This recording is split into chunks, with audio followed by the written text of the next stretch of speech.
y'all. What's up? What's up? So I'm waiting on something because I'm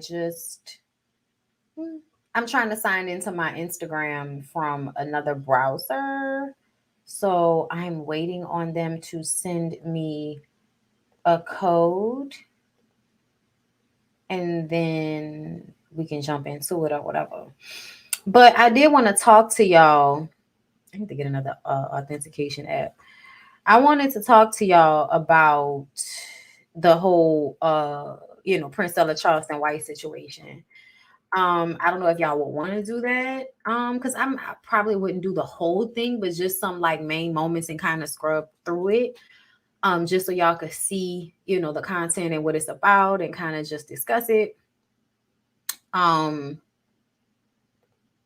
Because the shit is crazy. Like the stuff that Charleston White is saying, I know that a lot of people feel that Princella is very like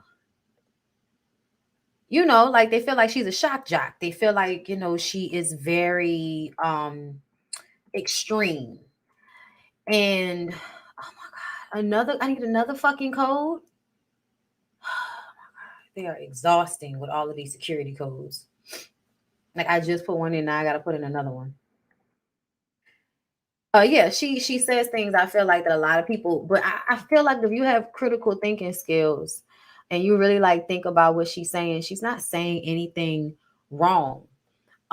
What it really is that a lot of people can't hear what she's saying because they respond with their emotions, right? So they think because she's saying something, that means that, oh, you're supposed to just go and drop every nigga you married, don't matter, fucking, that type of thing. And I feel like, well, I think we all know that wouldn't be very that wouldn't be smart. That wouldn't necessarily make sense for a lot of us to just be like, oh, fuck my house, my husband, my life. You know what I'm saying? Like nobody's saying that. Okay. Someone said she's trying to create a cult of lesbians. I feel like if you're listening to anything she's saying for real, it's true. It's really not about creating a cult of lesbians. It's about decentering men. She's not the only person talking about this. She's just trying to prove to you why you should do it, because there are so many people that will make excuses for men. And because y'all will make excuses for men, you won't ever really see them clearly. You won't. Like when she says that they're incapable of love, like most niggas are incapable of love. And y'all don't want to admit that, nobody wants to be honest about it. But I think, I don't know about y'all, but as I said before, I don't know any women in real life that aren't like more impressive than their men in one way or another. You see what I'm saying? Like, even though my father was so like smart, he was completely out of control of his anger sometimes. As smart and as in control as he could be, there were times when this man was completely out of control of himself. And my mom did not respond in general in that manner. She was able to come down to my level as a child and have patience and talk to me, and make me try to understand versus hitting me over the fucking head and getting mad because I can't understand something when I'm like 7 years old. Okay. So I'm saying that from my experience, even having a father that is highly functioning, someone that I feel like did as much as he could to love. He knew he was fucked up in some ways and he would try to counteract those things. But at some point, when my father was alive, there was no talking to him. At some point, all he cared about was how mad he was or his feelings about something, which made him aggressive. When you hear why Princella says the things that she says, I feel like you'll understand exactly why she says it. And it'll be hard for you to disagree with her. It will. I feel like I've already kind of seen and noticed that I think most men don't love their women in the same way that their women love them. And then people will say shit like, oh, men and women love differently. And I'm like, that's not true. That's not true. Y'all just don't want to deal with the fact that a lot of niggas are incapable of love. And the reason why they're incapable of love is because they don't live in a social system that requires them to actually be sacrificial and humble enough to allow whoever they love to be who they are. Women always have to change themselves, be different. They have to do whatever in life that they're doing for a man. And y'all can't tell me that that's not true, because my entire life, I have heard from people about how I should make decisions in my life as a child based on whatever man I would find in the future. In the fucking 90s and the early 2000s, I was being told by other grown-ass women not that I should not like girls, because what if when I got a man, he was mad at me and he didn't want me because of that? Can you imagine? I had one cousin, and I'll never get over this to this day. I'll never get over it. When I told her that I was attracted to girls and I had a little girlfriend, I was 15 years old. She told me she would have rather me told her I was pregnant. Now, even at 15, I felt like that was the dumbest shit that anybody could have ever said to me. Why the fuck would you care more about me being pregnant at 15 would have been a better situation than me being attracted to women? Y'all, come on. That's insane. That is insane, you guys. And every single woman I know made some type of internal sacrifice for whatever man that she's with. And everybody just like, men are just stupid. Men are just damn dummies. You just got to deal with them. That's what everybody says. That's what everybody says.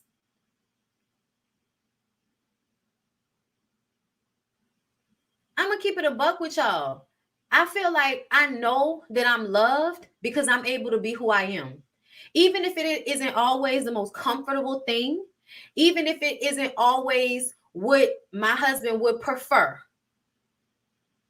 respects me and loves me and allows me to be who I am.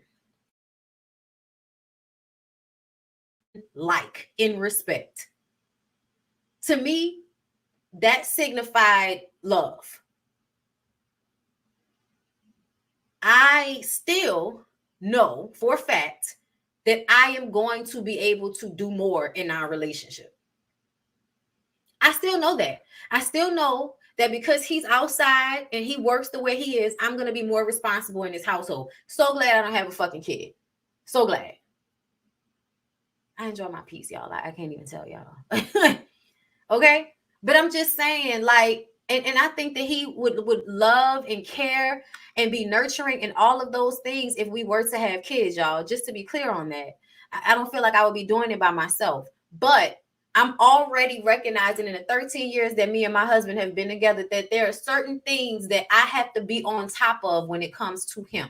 And another thing I learned during this 13 years time is that you have to let men sink or swim. You cannot coddle men. You cannot try to make everything comfortable for them. You cannot go easy on them, because if you give them an inch, they will take a mile. So a lot of Princella's mindset is to decenter them and let them figure their own shit out. And you as women focus on your shit. But the reason why most women can't focus on themselves and they always center men, because there's some nigga somewhere telling you that he loves you. So you should make sacrifices for him because he loves you. Not that he's making sacrifices for you because he loves you, but wanting you to make sacrifices for him because you love him and he loves you. Come on, man. Come on. And to be honest, Robin, jobs where men are outside and like I check on him all the time, but the more I listen to Princella, the more I'm like, that's the reason why he's probably happier now. That job is very do this, do that. He's always been very good.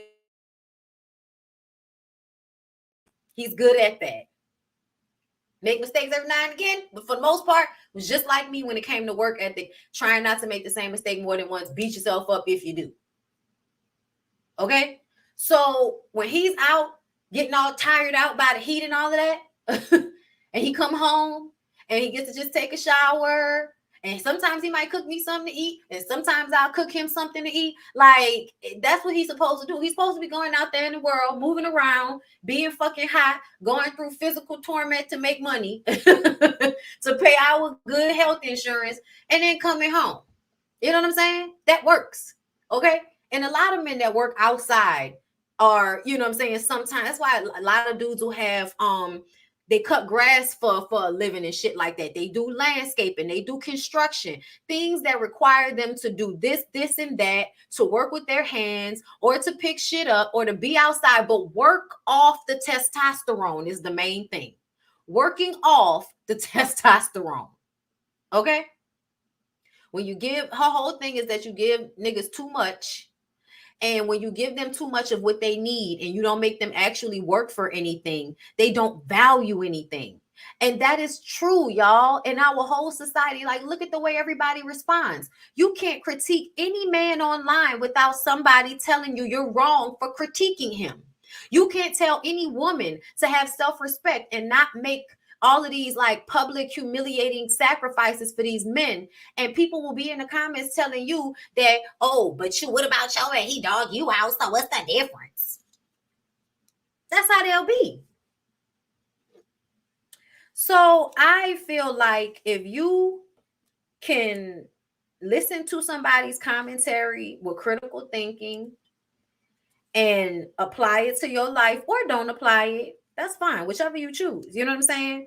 But I feel like, I think a lot of what I'm seeing from people is people not liking Princella or appreciating her commentary as much, because it makes men's feelings be hurt. And y'all don't want to hurt the men's feelings, because society has taught y'all to always be thinking about some nigga that could be your daddy, some nigga that could be your brother, some nigga that could be your man. And I feel like I am thinking about those things. I am thinking about those things. And what I thought about was that even though my daddy provided everything, he was still violent. And I think about when he used to go and sit in church, how I would feel like he was always trying to control something within himself. So when Princella talks about men needing God or structure in order to quell the beast inside of them, I think about the men that I know. I think about the men that I know that have those issues. I think about the men that I know that have everything handed to them, that are coddled, the ones who y'all thought was going to do something with their lives because they came from a 2-parent household and they had a good upbringing, they had a good childhood. And what happened? Did they do something with it, or do they just become dependent upon their parents as adults and act like they grown? Because that's what I see a lot of. And I also see more niggas living at home with their parents, more niggas not contributing anything to society, more niggas sitting on the side of the damn road begging me. I see more men, more people with penises in those positions. And even the women, like the city girls, which y'all know that's one of the first topics we're gonna talk about, is the city girls. Even the fucking sexually promiscuous women that really feel like a stereotype that y'all have given to Black women in order to control their sex. And because really, I feel like nobody has a problem when a woman is doing nasty shit for a nigga. But as soon as she doing it for her own pleasure, now y'all want to call her a hoe and all of that. Because I feel like when the rappers were putting naked women in the videos, I didn't hear any of you niggas complaining about how it was so disgusting and, you know, why are the women of today like that? Y'all weren't saying that shit when Uncle Luke was putting them girls' asses on album covers and shit. Y'all was excited about that shit. But now that the girl rappers are naked because they want to be naked, or because it's a part of their brand to make money off of you niggas by y'all being able to look and idle at their bodies and shit, because that's what y'all gonna do anyway, whether they got clothes on or not, you're gonna be imagining fucking them, because that's how most of y'all are. It don't matter whether they got clothes on or not, y'all gonna be trying to fuck them, which is why it don't even matter. It doesn't even really matter. That's why I don't like none of that respectability politics shit, because it never saved anybody. Being respectable never really saved anybody. Do you know what saved me from a lot of experiences? What saved me from a lot of experiences is having somebody in my household that made me very aware of what it was when a man was unsafe, because my dad was unsafe. Because I did not know if he was going to haul off and hit me sometimes. I grew to be able to tell his moods very easily. I mean, I would know before anybody else knew in the room that he was about to get upset and that you needed to remove yourself from the situation. You know what I'm saying? So I just and my dad also grew up 2-parent household with a very abusive father and a mother that disassociated. And what happened to me? I grew up in a household with a father that was abusive and a mother that disassociated. But I think both of my parents were on some level aware in a way that I don't even think they were aware, because I was extremely aware of certain things early on. And I do feel like the way my father implemented discipline in raising his children was in one of the best ways to raise children. You don't tell them all the time, you show them. You show them how to be charitable. You show them how to give their time to other people by doing it. Both of my parents were like that. They would, you know what I'm saying? They would give of themselves to people. And I feel like I saw my father be selfless. I saw my father be conflicted on the inside and then do things after to try to make up for how he was conflicted on the inside, but we never talked about it. So because we never talked about what was eating him up, it's just this thing that we know is happening, but nobody's talking about it. And if we talked about it, it probably would have relieved a lot of it. If anybody wanted to have real conversations about why my fucking dad's spazzing out all the time about any little thing. I can't even breathe deep without having to worry about this 6'2" man, 200 and something pounds flying across the room on me before I was even 5 foot tall. So, when you have a man in your life that makes sacrifices, that works hard, that spent time with you, that was there every day, that did not run from responsibility, and you still saw him struggle with the testosterone, with the anger, with the wanting to control shit, you recognize that most niggas are not even as impressive as my own fucking daddy. So I know most niggas are not out here being even more impressive than he is, especially not these days. Okay. So that's like one of the reasons why I very much so appreciate Princella's content, why it resonates with me. I did read her book, The 5 Components of Love. I didn't take the workshop, but I read the book. And basically the way she defines love is the way I would define love. Like the thing I've always felt like people don't really love. They want, not always, but as of recent past 10 years of my life, I've definitely recognized that people want to own each other. You don't love people, you own them. You own them, especially men in women relationships. The way they talk about, oh, how you dress is a representation, it's about respect. No, it's not. It's about ownership. It's always about ownership. It's always about depriving you of your choice in the matter, and then acting like you're being given a choice when you're really, really not. You're socialized, you're brainwashed, and you've been put in a contraption of a system that is literally set up for you to fail. It's set up for you to be a slave. It's set up for you to fall victim to a system. That's what it's set up for. Those of us that like to try to live outside of that setup, you just start to see shit for what it is. And it doesn't mean that you go around with a chip on your shoulder, but it means that you're aware. And people often create in their minds that when you're aware of how people are, that you're being negative. And I'm not.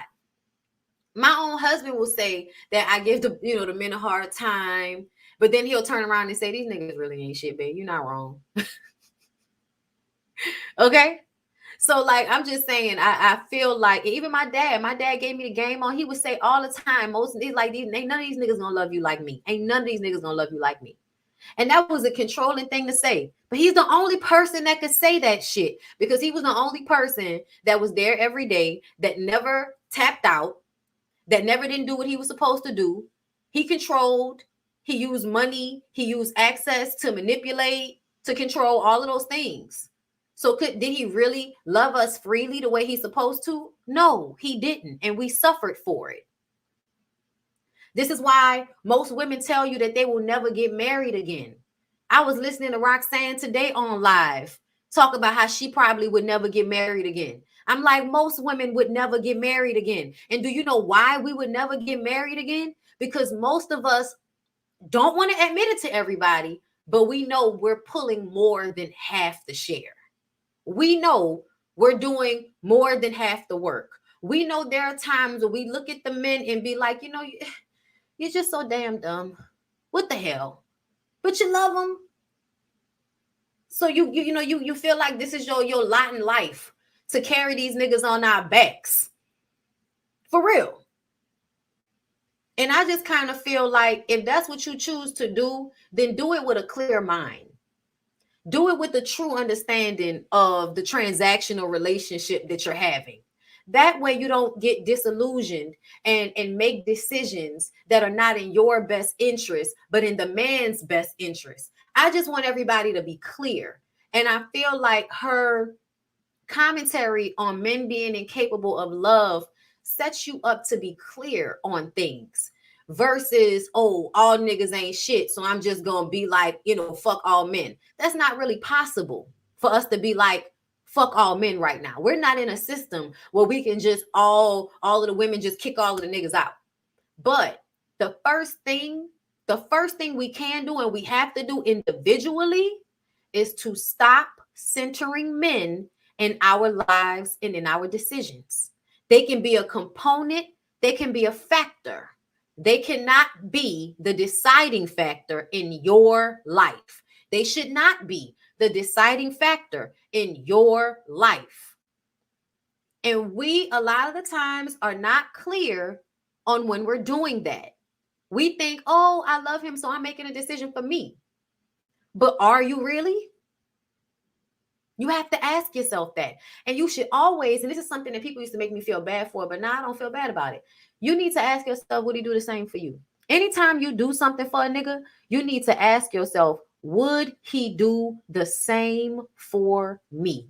Because the truth of the matter is, there are a whole bunch of people out here that really do need love, support, need help. And instead of being available to children or the earth or whatever, we make ourselves available to men who are fully capable on their own. But we've convinced ourselves it's our lot in life to carry these niggas on our backs. And I just want y'all, I just want us to start the process of unwrapping ourselves from that. And then hopefully the next generations cannot have to deal with some of the things we deal with.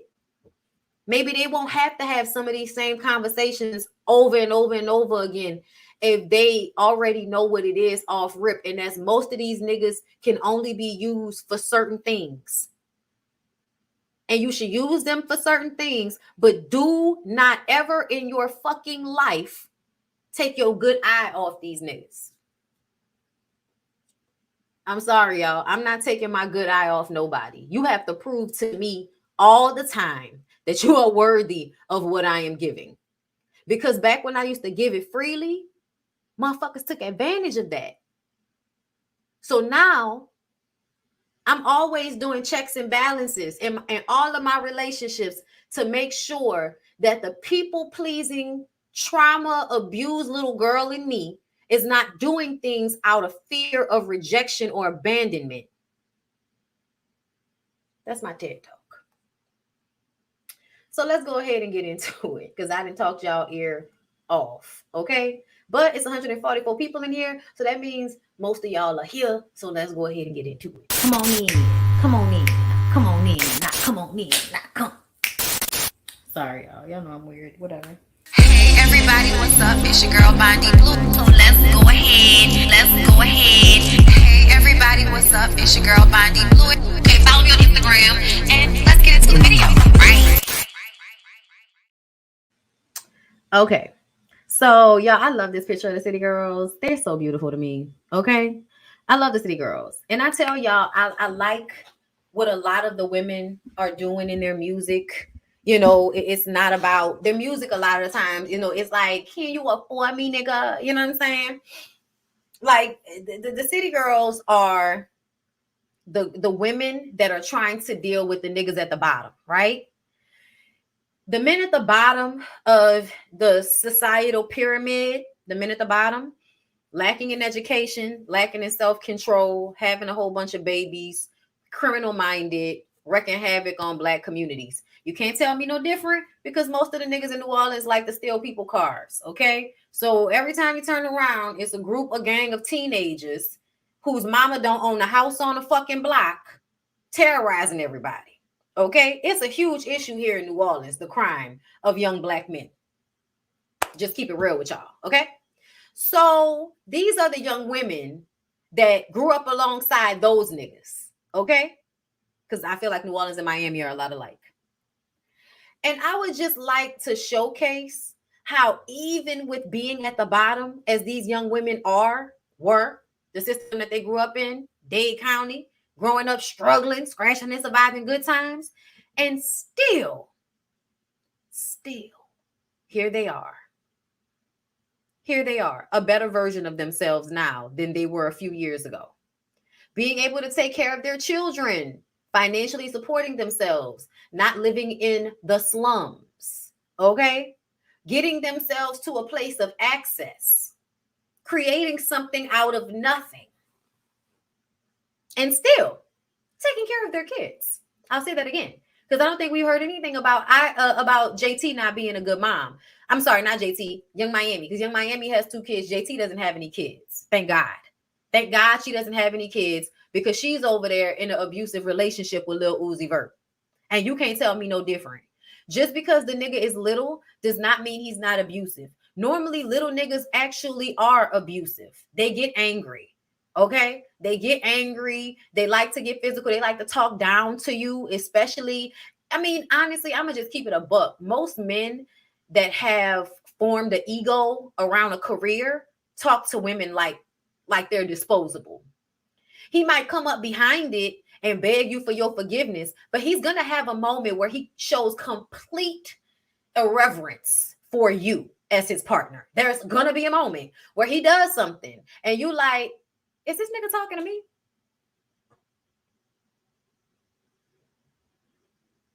So it shows, okay? And what the other stuff I'm about to show y'all, it shows you how, even though these young women project the image of being all about the money, being gold diggers, and just trying to run a nigga pockets, both of them are over there making internal, emotional, mental, spiritual sacrifices to be with men who are not doing the same. So the city girls are not really empowering themselves or other women. They're empowering the tricks to spend money on them. But we all know money is not everything. We all know you can be sitting in a palace with access to everything and be fucking miserable. We've seen it. Grey Gardens, anyone? So many other examples. Whitney Houston. Okay? Because if you was happy, you wouldn't have been putting cocaine in your weed. Okay? Had a whole bunch of money, living in a nice house, getting high every day. Why? Because you're not happy just because you got money. You're not happy just because niggas buying you shit. And the way these women, and I'm using them as an example because they usually talk about the lower level of young women in our community. They call them 304s. They call them city girls. City girls down 1,000. That type of shit. City girls down 100 points. That's the type of shit they be online saying and stuff. Okay? Hold up, girl. I'm trying to figure out why my shit not doing what it's supposed to do. Hold up. Wait for niggas who be thinking we soft. We don't play. Don't get to the wheels come off. All right, hold up.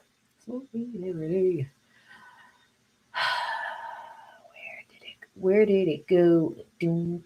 That's what I needed. I'm sorry. I was trying to find the right one. Okay. So what I wanted to show you guys. Is it this one?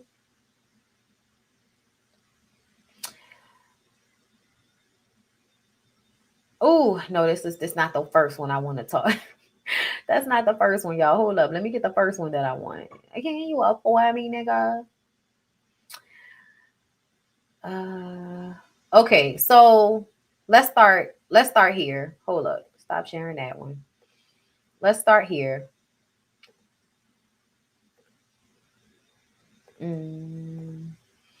Okay. So here, this is Young Miami's baby daddy. 808 Southside. That's the first baby daddy, right? Or is that the second one? The second baby daddy, because the first baby daddy died, right? Okay, second baby daddy. Diddy, come get your bitch, my nigga. Laughing my ass off, man. Never.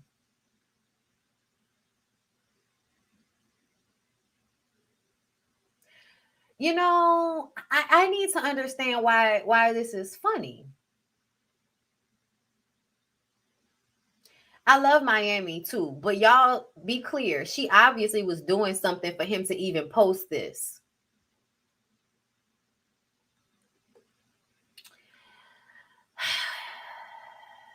This is the post for me. Diddy, please notice me too, is what I see. And Keita, you would be right. You would be right, Keita. Oh, I know her. I know her. I know her. I thought I followed her already. I can show he and Diddy how to get along as brother husbands. No need for drama. Baby daddies are such sissies. Young Miami and JT suffer from grandeur of delusion.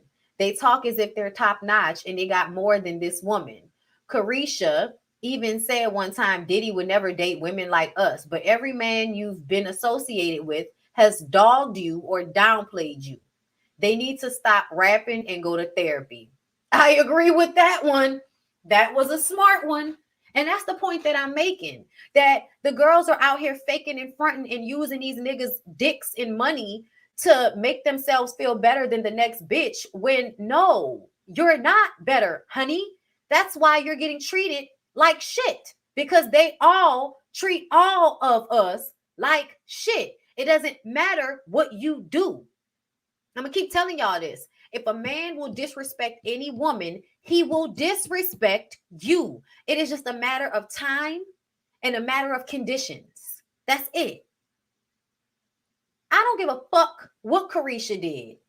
This is some bitch ass shit for you as her baby daddy to get your pussy ass on Beyonce's internet and tell the nigga that she not even fucking with no more, probably because he just popped up on the internet with another bitch not too long ago. And I know she likes to pretend like stuff like that don't bother her, but every time something like that happen, she be looking sad, going missing for 5 minutes, and then pop back up acting like ain't nothing happened, and he gonna take her shopping somewhere to make her feel better about how he just played in her fucking face all over the internet. So when you see the girls being disrespected, the girls who everybody says these are the girls that are supposed to be, using these niggas for their money. These are city girls. Y'all hoes ain't supposed to be out here falling in love, looking stupid over no nigga. Like that's what it's supposed to be. Y'all not supposed to be looking stupid over these niggas, because these niggas just supposed to be a lick to you. But every time we turn around, these women are being embarrassed by men that they really not even in relationships with like that. And it's crazy. The nigga don't even belong to you, and somehow your connection to him still devalues you. Make it make fucking sense. She don't even fuck with this nigga no more. But the fact that she had a baby for him, he will be able to get online and get clout by posting some stupid shit like that. Girl, let's go to the next one. Hold up, girl. Hold up. Why is it? Get it to it. Chat. Okay, hold up. Let me copy. Let me paste. Okay. Young Miami tried to add her 2 cents into the Carly Russell incident, but a fan quickly pointed out the double standard in the situation. Young Miami said, y'all say everything about a man, just like y'all said that nurse that ran through the red light did that because of her boyfriend, which was a lie. That bitch ain't do that because of her boyfriend. If that's the case, she should have just ran away. I don't know what that means. But somebody said, baby, the same way JT crashed that car into that woman's house because of Uzi shows you that women react out of emotions every day about a man. So let's not act like it doesn't happen. Yes. Stop getting on the fucking internet acting like you're not making a fool of yourself for a nigga. Okay? And we already went through the whole Carly situation. And this is Saudia B. I don't know who Saudia B is. I've never heard of her before now. But JT was windmilling on the fucking internet about this girl so she could protect Uzi, because that's her man and she don't play about him, my man, my man, my man. Your man who could very much have flirted with, fuck, cheated on you, disrespected you with this bitch, and you online arguing with her. I was gonna leave it alone, but since you think it's okay to play with me on social media, again, bitch. I'm sorry, again, fuck it. You constantly run with this side bitch narrative, which you know isn't true. You've DM'd me, stalked me down in malls, etc. Any chance you get, you crash out. Literally, you know what I'm talking about. So that's what they talking about when they say she crashed her car. I don't and have not dealt with Uzi. I don't know. It takes a village, but keep it cute. I'm truly a trigger, but from here on out, when my name is mentioned, skip over it. Also, thank you for correcting the spelling on my name. JT said, I hate a fake innocent something. Don't hoe. Yeah, a fake innocent hoe. Don't ever write me again. I ain't ashamed about nothing I do. But you, LOL, you hot cat. She hot cat. What the fuck does that mean? What the fuck does that mean? Girl, what are you I guess you're trying to call her a hoe. You're trying to call her hot in the puss. I don't know. Sadia B said, you're delusional. Get off my dick. I'm not going back and forth over a nigga I don't deal with. Sound like she got some sense to me. Why do you feel like you know so much about me? Obsessed? Go run your car into another house, please. Something, baby. I don't know. I hate a bitch that's fake sick on their birthday. Girl, what? What does this mean? No, you don't. You love me. That's why you so updated and think you know so much about me. Making up lies is even low for you. You do too much behind them. Crashing cars into houses, murdering babies, embarrassing yourself constantly. You do everything but leave. The bitch is reading her down. I'm sorry. The girl is reading her down to the socks. Let me see what Erica said. Because y'all know Erica the Nerd. Y'all know that's my girl. The truth is, people learn how to be in relationships thousands of ways. When you don't know that your responses to how this person is acting is based on so many reasons, childhood trauma, PTSD, and other relationships, that undiagnosed mental illness, etc. People act irrationally every day about a man or a woman. Intimate partner violence is real, so it isn't uncommon. But wait, who knew that JT ran into someone's house? Like that old lady who flipped into 3 houses. Girl, I need to pull that up. Y'all need to tell me. I'm coming back to the comments. Yeah, Sadia B read her the fuck down. Okay, so y'all talk to me right quick, right fast. Do y'all know anything about JT running her car?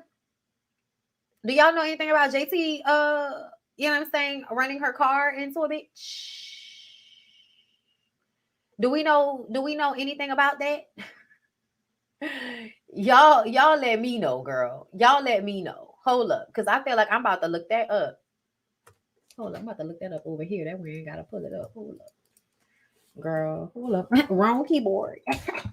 Google. All right. So happy that y'all are here. I hope y'all are enjoying the show. I hope y'all having a good day. All right, hold up. So JT hold up, crashes car into house is the first thing that pops up. Okay. Let me see. Okay, let me see. This is Hip Hop Wire. JT is spending a lot of time online these days fending off haters, whether those attacks are towards her little boo, Lil Uzi Vert, or to herself. However, in her most recent back and forth on Twitter, it seems like both of those worlds collided along with Uzi's history. Moreover, the city girl just got into it with Sadia B on the social media platform, specifically after an argument she had with blogger Ken Barbie. I saw that one too. Overall, it's quite tangled and vague web, as a lot girl, I don't know, as a lot of social media beef tends to be. Still, it seems like Sadia is unhappy with the rapper labeling her as one of Uzi's side pieces. Let me see. Young Miami told her to stop arguing with the girl. But I don't see y'all talking like I was looking like, okay, where's the information on the car though? Or is this something that they kept quiet? Like, what is going on? Hold up. JT City Wells. Oh, I'm still doing the wrong thing. I'm trying to see if it's going to, give me an actual story or something. Hold up, y'all. I'm sorry. I'm pressing stuff I didn't mean to press. Oh, not me, girl. They paid someone off. Okay. Mad over a Dusty looking crazy. Bondi, get a KVM switch so you can hook all your computers up to one mouse and keyboard. Oh, I don't want that. I don't. Yeah, I mean, I feel like I can. I feel like it's just these. Child, listen, I know I need to do so much more stuff, but I feel like that would make my nerves bad. I do need one mouse for all of this though. So yeah, y'all, I don't see anything. I don't see anything online to confirm that, but they saying it. So that means it's very likely that they paid somebody off. But either way, the point still remains that you out here making terrible decisions and looking a fool over a nigga. Look up the Uzi ex-girlfriend that he arrested for hitting. Okay. Gotcha. Let's see. Uzi girlfriend. So girlfriend. Brittany Bird. Okay. Uzi, this is from February 2022. So they were still together. I mean, he was with JT. Uzi's ex-girlfriend Brittany Bird levied abuse allegations against the rapper last summer. He pleaded no contest to one count of felony assault with a firearm and one count of misdemeanor injury. Last July, Lil Uzi Vert's ex-girlfriend Brittany Bird alleged that Uzi had assaulted her and threatened her with a firearm. Now Lil Uzi Vert has pleaded no contest to one count of felony assault with a firearm and one count of misdemeanor injury to a girlfriend. TMZ reports and Pitchfork can confirm. According to TMZ, Uzi was sentenced to 3 years of formal probation, 1 year of treatment for mental health and substance abuse, and 52 weeks of domestic violence counseling.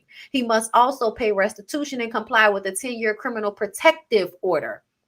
A source told Pitchfork that with this demeanor plea deal, Uzi has accepted responsibility and is turning his attention to the next chapter.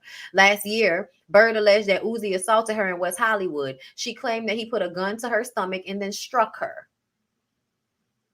He put a gun to her stomach and hit her. TMZ covered the initial incident, reporting that Bird made a police statement at the West Hollywood Sheriff's Substation on July 2nd.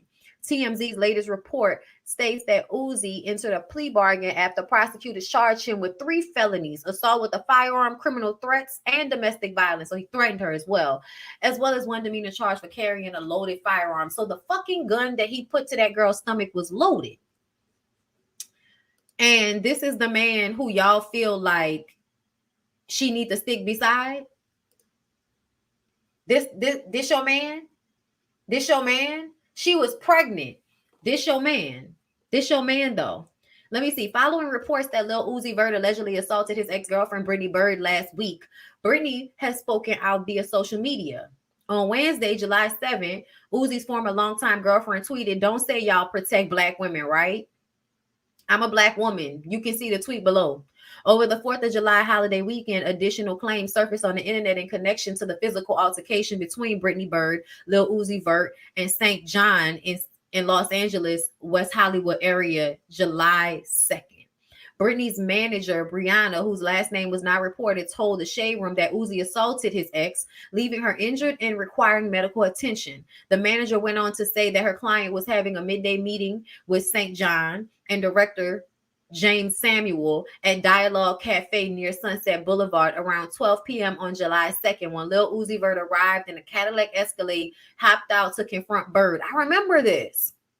The Philadelphia rapper allegedly punched Bird in the face several times and pointed a gun at her chest before leaving the scene. The manager said the report also noted that St. John wasn't involved in the incident, opposed to what prior reports claimed. I remember this, y'all. Initially, TMZ published an article which claimed that Uzi and St. John got into an altercation. That's what it was. We thought it was the two of them, but it wasn't. Uzi allegedly threw a punch at John, which didn't land. Lil Uzi then reportedly fell to the ground and a gun fell from on him. Brittany supposedly removed herself from the table that she, St. John, and others were sitting at. At that point, Uzi allegedly put a gun to her stomach and struck her. She later reportedly sought medical attention in a hospital. So that's what she, that's what happened. Lil Uzi Vert is obviously violent. Let's do one more thing. Let's do one more thing before we move on from here, from the City Girls. But to me, it's just really sad that even the girls that are supposed to be promoting being for self and being about themselves and doing what's best for them, they really are doing it all for niggas. They are male identified, they are male centered, and they are willing to put their careers low key to the side for these dudes. I don't think that they center themselves in their decisions the way you think they do. Okay. Hold up. Oh, child, I need to see Storm Monroe video on a Norwoods, child. Well, we been knew he was a deadbeat. We been knew, but I'm gonna have to look at that. All right, hold up. Lil Uzi Vert arguing. What the fuck?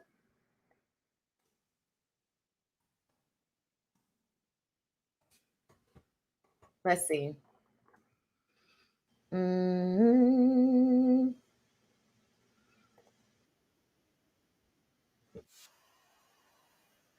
This is one of the videos I think I saw that made me feel a way about him. Really made me feel like Young Miami don't really fuck with him at all.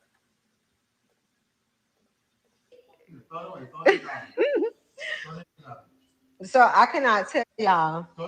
We'll laugh about it another time. Okay, hold on. Ken, we not doing. Y'all been laughing about. Yes. What's popping? What's up? Krisha, somebody want to talk to you. This the one. Okay, come on. Can I see that phone, please? Is this Carisha? Is this Carisha? Yes or no? Come on. I already was in the DMs looking pussy and I don't play that shit. Is this Carisha? Bro, stop playing me if I embarrass you on this shit. Is this Carisha? Baby, your woman is saying this to you on the passenger. And you know my whole body and soul, and you know I don't give a fuck about nothing. So listen, is this Carisha? Uzi, me and you don't have to be friends. I don't care, Carisha. That's understood. We don't have to be friends. Carisha, it ain't even about that though. It ain't even about that because you know me. I ain't never got to see you just like you ain't never got to see me. Uzi, what you gotta say? I'm about to say it. Let me get my whole speech out because you know I don't do this. You do this. Okay? Yeah. You obviously do this. This is bitch ass shit that you obviously do because you're really sassy. Dude, it's me. Look at my car. Look at my life. I do way too much. So anyway, Carisha. And she just laughing. He disrespecting her like a motherfucker, and everybody just letting him do it. And JT told me, she like, Uzi, you ain't gonna do nothing to make it worse, so don't say nothing. But you know, clearly I run this shit, and this is mine. So it's just like, he said he run this shit, and it's his. So for everybody that's always online, and listen, y'all, they are always online saying that she's abusing him. They are always online saying that she's abusing him. But what did he just say? Mine. So it's just like, this is mine, everything. But you know, clearly I run this shit. Clearly. And this is mine, mine. So it's just like, Carisha, shut up. JT. If I told you tongue kiss me on this live right now, you're gonna do it. Okay, well, just say so just chill. Hey. You hear that? You hear the way he talking to her? If I tell you to tongue kiss me, and she's so stupid because she dickmatized. Them little niggas be having big dicks. But she dickmatized. You saw what I said to you, Carisha, because you left me on scene. Yeah, because it's like it's understood. You're not friends, and we don't have to be friends. That's it. It's not about that, Carisha. I told you. No, I ain't gonna say it on live. I already told you what be wrong with me. Everybody know what be wrong with me. You don't know me like that. Yeah, but exactly. I never did nothing to you. This your second. No, you didn't know. You see what I said. You saw what I said. So at this point, it's just like it's my last. And look, it's my last time. Like whether you like it or not, it's my last time. I would never do you like that. I'd never ever do you like that. That's not even in me. Like, I won't do like that. What you do to me? Like, what you did to me? Honestly, tell me what you did to me. All right, baby, I see what you Relax. What you want. I'm not on no weirdo shit. What you did to me? No, I'm just saying, like, you up there. Yeah, I am up there, but I'm not gonna go there. It's taking too long with my phone. You're not getting on live anyway. That's number one. Okay, so Uzi, you can just hang up and we'll talk off the line because it's a lot. Yeah, because he's gonna. No, I'm not gonna say nothing. I'm just saying you get what I'm saying. Yeah, I get what you're saying. All right, I'll talk to you later. Okay. All right. Get off live. All right, Carisha. I can't even. Summer. Hey, Let me see Summer. JT. What's up? You look real pretty. Thank you. You ready to show your shirt? Let me see your shirt. What you got on, Rick Owens? Yeah, Rick Owens got whole clothes, bro. I got on Rick Owens. Hold on. Okay, they need to sponsor you, sis. Oh, I see nipples. I got on. All right, that's enough. Uzi for real. Come on, no, I ain't gonna Don't lie. make me get All some. right. Get like that. Don't make me Don't get get like that. Okay. It's a 10. We both gonna take it We're to gonna a 5. take it to a 5, and we really. Yeah, we both gonna take it, but we gonna. But when we go to the room, we take it to 11. We can take it to 12 when we get offline. I take it to a 20. Okay, just say y'all can just call me back. All right, we'll call back. All right, love you, twin. All right, bye, Carisha. We love you. Bye. Bye. Yeah. Wait, yeah. So all that disrespect. And they just allow it. They just sit there and they be quiet and they don't say nothing. And they allow the disrespect. So yeah. It's giving city girls down 1,000. And they always down because essentially until y'all have mastered y'all womanhood in a way that the things that y'all do are really about yourselves. Because to me, to be acquiescing to some nigga in this manner, the way JT is, the way Miami does. Love you, twin. Yeah. It's giving that nigga's crazy and delusional and talking to you crazy and being abusive 1 second and then saying something nice to you right after. Didn't I tell y'all that was abusive? Didn't we just talk about on my Claudine review how I feel like that must be some type of like mechanism, some type of tool for manipulation to offend somebody, talk to them crazy, and then follow it up with some type of compliment to then trick them emotionally into having a positive response following a negative one. Little boy antics, but you be surprised how many niggas do some of the same shit. Grown ass niggas. As a nigga, I heard all that disrespect. I would never talk to one of my girls' friends like that ever. We appreciate you, Isaiah. Okay? I would hope that, dudes wouldn't. But these are the men that they dealing with. And you ain't gonna tell me that Diddy ain't worse. Hold up. Let me pull up Diddy. Girl, right quick.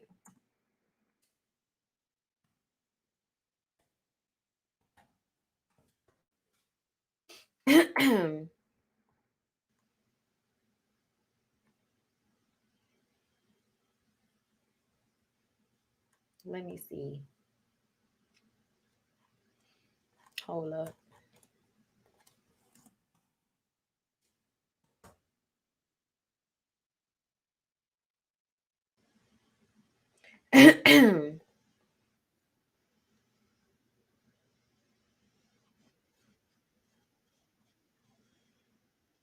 Trying to see if this the one.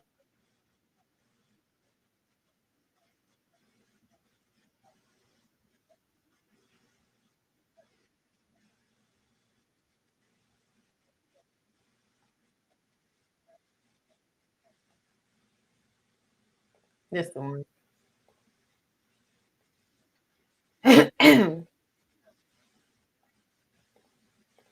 Hold on, come here, y'all. Let's go up, man. Play something, man. Let me ask you. Be sure to like, comment, and subscribe. I'm gonna get into that. I'm gonna wait till next week and really get into that a little bit deeper. I don't want to get into that with you. You know what I'm saying? I want to talk about that today. All I can say is sometimes you got to move on. Sometimes, for real, with like everything. I'm one of the people that is like that. It's hard for me to move on. I mean, when I got fired from Uptown, I was crying like crazy. I didn't want to go out there in that big world. Shout out to anybody that got fired though. But for me, my shit was just, I ain't had no more choice. So he wasn't with me no more. It was over. You know how y'all when it be just over Ain't no coming back. It was over. You gotta real quick. Shake them up. That makes sense. Over real bad, baby. Real bad. Man, he's about over real bad. What? Yeah, karma's a motherfucker. You know, no matter what, you're gonna get hit with something back. You know what I'm saying? Cheers, though. I already took my shot. You said what? Nice. Yeah. Where you at right now? I'm in Miami at my house. Can I get some smoke, please? Something feels so good right now. I'm saying, play that shit again. Okay. Need a new DJ. Need a new DJ right now. KK, give me a new DJ. This one should start to get weird right around here. Need a new DJ. Need a new DJ right now. KK, give me a new DJ. Because I want to show y'all. Diddy, what's up? My engineer out here. Huh? Diddy, what's up? What up? You with the vibes? I'm with the vibes. What's up? Talk to me. What's going on? What you want to talk about? What's going on? What's in the air? Ain't shit in there. You know, I don't gossip. I'll just call you, say what's up. I want to just have a party with you. All right, just in the air. Okay. I'm in the air. I'm in the air. When you ain't been outside yet? You ain't been outside yet? You see, y'all see how that turned real problematic real quick? She was like, what's the vibe? What's going on? You know, like, what's on the app? Like, she just asking him what's going on. And he could, I ain't messy. I ain't talking. Like, what you thought she meant, nigga? I'm not outside, inside. I'm outside. Okay, that's what's in the air. Well, Love is in the air. What? You say what? What'd you say? I'm not laughing. What'd you say? I said we outside. I thought you said about something about putting me on the sidewalk. I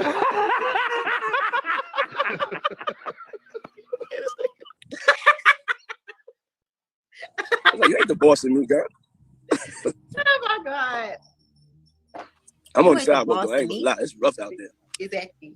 But I'm outside, though. Yeah, you have outside. You in the sky. How about that? Yeah, that's what I told you. But, cause what? Cause what happened? Cause what? You tell me. You tell like, even y'all, is it just me or even this conversation? Even this conversation is giving immature. This nigga's 55.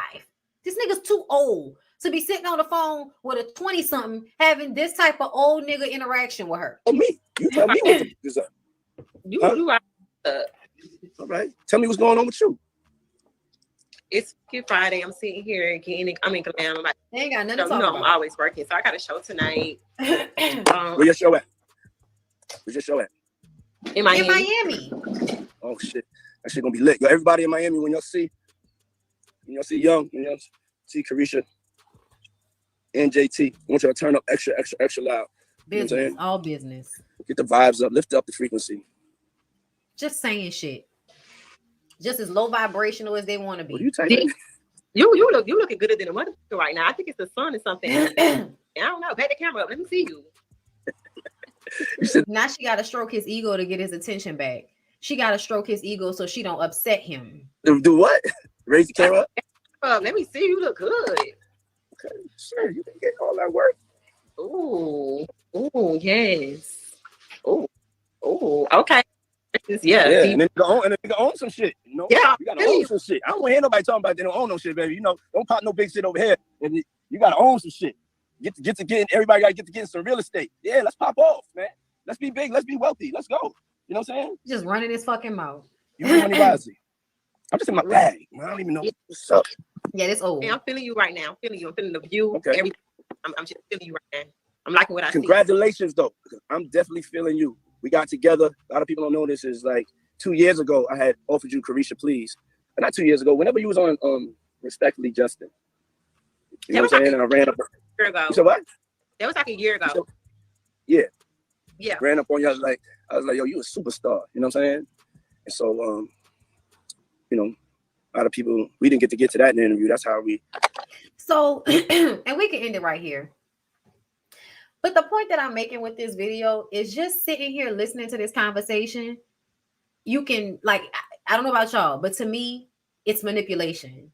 It's not really having anything to talk about. It's her trying to stroke his ego, him trying to assert dominance over her, but still kind of use her being hip.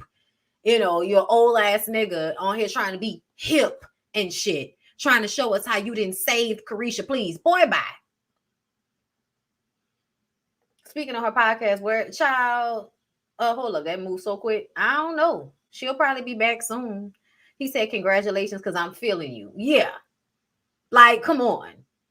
You think people just be saying shit like that? No, he's narcissistic. It's all about him. And because it's all about him, to me, she looked like she's expending so much energy sitting here trying to have this extremely cringeworthy conversation with him on live for whatever money is for. But if you've ever been on the phone with a nigga that don't have nothing to talk about and you keep trying to have a conversation with him, that shit is exhausting. And so her trying to stroke ego, not really having anything to talk about, but knowing that she has to put on because they're on live, dealing with this nigga's narcissistic ego, like that shit is exhausting. You can't tell me that him talking fast like that, constantly talking about himself, constantly being all over the place like that, because it's giving scatterbrained. I don't give a fuck what he's talking about. That probably zonks whoever is around him of energy. They like women probably get so drained dealing with him. And I told y'all he's a fucking vampire. He's an energy suck. It does not matter who the woman is. Diddy is still the same person. You see what I'm saying? He's still the same. So the same shit that he did to all the previous women to suck them dry, he's going to continue to do it, which is why I never liked their relationship, because it always looked like you using this poor, uninformed young girl that thinks she's winning because you're rich and because you have access. So she thinks she's won something, but really she's won a nigga that's about to exhaust her and play with her mind and play with her emotions and publicly embarrass her. And you can't tell me that that has not happened, because that's been happening ever since she held up the Hey Poppy sign in the fucking BET honors. City Girls down 1,000. You feel me? Okay, we've been talking about them for a long ass time, but that's okay because the rest of these topics will be getting through very quickly. Okay, we ain't about to be here talking about this nutter butter for too long. I think I'm gonna just leave it like this because I'm gonna be putting up other shit. Okay, child, let me pull up the story on this nutty buddy ass. Okay, this old nutty buddy ass nigga. Trey Songz. Trey of the Songz. Songs of the Trey. This is what it's saying. Matter of fact, I'm not even gonna go to neighborhood talk for this. I'm about to go to Google because I want a story that I want to make sure is from a news standpoint about Trey Songz, because I feel like the Black community loves to write stories about him, and if it suits a narrative, it might tell half truths. So let me say, let me make sure. Okay. From 3 days ago, The Root. Okay. Y'all ready? We ready? Y'all ready? We ready? Okay. It looks like the legal tide may be finally turning when it comes to Trey Songz, stemming from at least one of the sexual assault lawsuits he's facing. According to new documents, the Anticipation singer and his legal team are seeking to get the suit dismissed entirely, citing bribery on behalf of the accuser's lawyer to a witness in the case, per Hot New Hip Hop. Sorry, y'all. As previously reported by The Root, in February 2022, Johanna Jeffries filed a suit against the Ready artist in which she claimed he sexually assaulted her at a nightclub on New Year's Eve back in 2017. As you may recall, at the time, Songz and his legal team claimed that there was some witness tampering going on behalf of Jeffries' lawyer. They said that there was an additional witness, Mariah Thielen, who was present that same night, who was around both Jeffries and Songz. And the witness denied seeing the entertainer inappropriately touch her or anything that could have resembled that. Song's lawyers also claim that the same witness was approached by Jeffrey's lawyer in an alleged attempt to bribe her into giving a different account, bringing her in as a co-plaintiff in order to pay out between $100,000 and $200,000. Now that the same witness has officially testified under oath that she was indeed allegedly approached by Jeffrey's lawyer, who told her that she wanted to paint Trey as the next R. Kelly. She's wanting to come for blood. She's going to get other girls to join the team and run it to the blog sites, Thielen said of Jeffrey's lawyer, later adding that the lawyer allegedly told her she doesn't care if it's a lie, that this will bring up her career when she wins this case, and that there's blood in the water. She's a shark and she's going to eat. Jeffrey's lawyer had denied Thielen's claims. Trey Songz has also denied any wrongdoings in this case. Additionally, these allegations are just one of several brought against the Trey Day artist. He, along with Kevin Lyles, Atlantic Records, and Song's own label, are all named in a $25 million sexual assault lawsuit stemming from a 2016 encounter. In January 2022, artist and former UNLV basketball player Dylan Gonzalez also accused him of rape in a lengthy post on social media. So yeah, let's just look at some of the stories that I'm seeing in the news feed. Trey Songz sued for sexual assault after exposing woman's breast at pool party. Trey Songz, Trey Songz faces $10 million lawsuit for sexual battery and assault. Trey Songz seeks dismissal of $25 million sexual assault. Trey Songz sued for $10 million, accused of groping and exposing a woman's breast. Let's go on. Let's see if there's anything, let's just see. Okay. Trey Songz takes plea deal in bowling alley attack. 10 charges dropped. Let's see.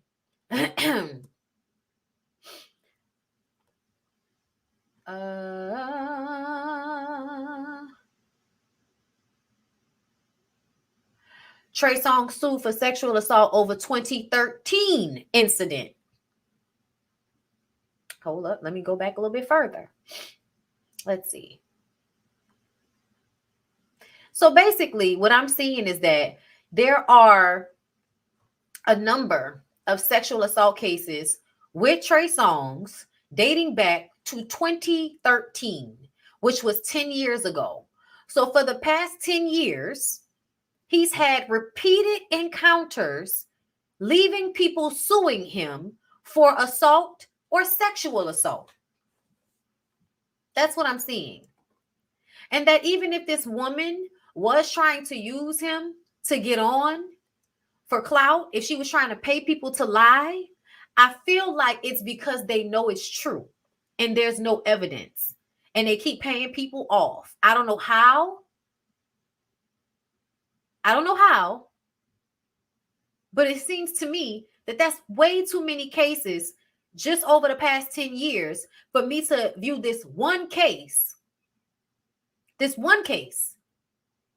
as the deciding factor in all of it. I just can't, girl. And they all get dropped. But to me, what I've seen in history is that a lot of men are able to continuously do this and get away with it if they have money and they have access. And a lot of times the things that he does are done at Diddy's parties, on tours, times where there are people with more money involved that are willing to pay to quiet something, even if it's not them that had any real involvement. If it happened at Diddy's party, it might easily get quieted. If it happened on the set of a video, the people paying for the video may impress upon everybody. If they want to get paid, they'll stay quiet about the things that took place. The entertainment industry is a very snaky, grimy ass place where people love to get to take advantage of people. They love to take advantage. They love to sexually assault people, to drug people, to force themselves on people. It is a space where that shit is celebrated. So even though Trey may be smiling today, something tells me that eventually he'll go down. Oh yeah, when 50 Cent excluded him, I know he's the problem. Child, I saw that post about how he was supposed to be on a tour and 50 Cent was like, the nigga acting crazy, so he can't come and be on the tour. Like I don't know why y'all want us to ignore all of this evidence and just say because he hasn't been convicted, that means it didn't happen. Hold up. Hold up, y'all. Because this is a lot of the problem for me. It has now become clear that Jim Jones was Trey Songz' saving grace during the early 2000s. So you mean to tell me this nigga might not have gotten access to all of these women to assault if it had not been for Jim Jones? Child. Predators open other predators, child. I don't know. We haven't heard anything about Jim, but fuck, Jim is so lethargic. I won't even waste my time trying to break apart all of the shit that's going on inside of Jim Jones' mind. Yeah, the rapper. Oh yes, his day is coming. It should have came, but this trial he's leaving will be compounded onto his future conviction, especially in the court of public opinion. In my opinion, remember when he flipped out at a concert in Detroit because one of the staff was going to cut his mic off? I side-eye any man hanging out with Diddy. He is just like his crush, R. Kelly. Huh? I stood by Keke Palmer when she spoke on his predatory ass. I did too. I always have. Whenever she said something, I said it. If she said it, it happened. That's how I feel. That's how I feel about Miss Keke. But let's go ahead and move on, girl. Dwight Howard is up here again. He was up here last time we talked. And he's up here again, girl. Okay, hold up. Let me pull up his story. I'm going to tell y'all the truth, though. I'm not surprised. I thought we all knew that Dwight Howard went both ways. I realized yesterday when I was talking to Lyric about it that, no, apparently everybody does not know that Dwight Howard goes both ways. Okay? But let me read y'all from Neek at Night's post. She says, Dwight Howard has been sued by a man for assault and battery after he claimed the ex-Lakers player pressured him into having a threesome with a male dressed as a woman. Radar Online has the alleged explicit text messages between the 37-year-old athlete and his accuser. Let me see. Okay. According to Stephen Harper, although he did not want to have a threesome, he still showed up at Howard's home. He claimed that they proceeded to Howard's bedroom where they both undressed and engaged in consensual kissing.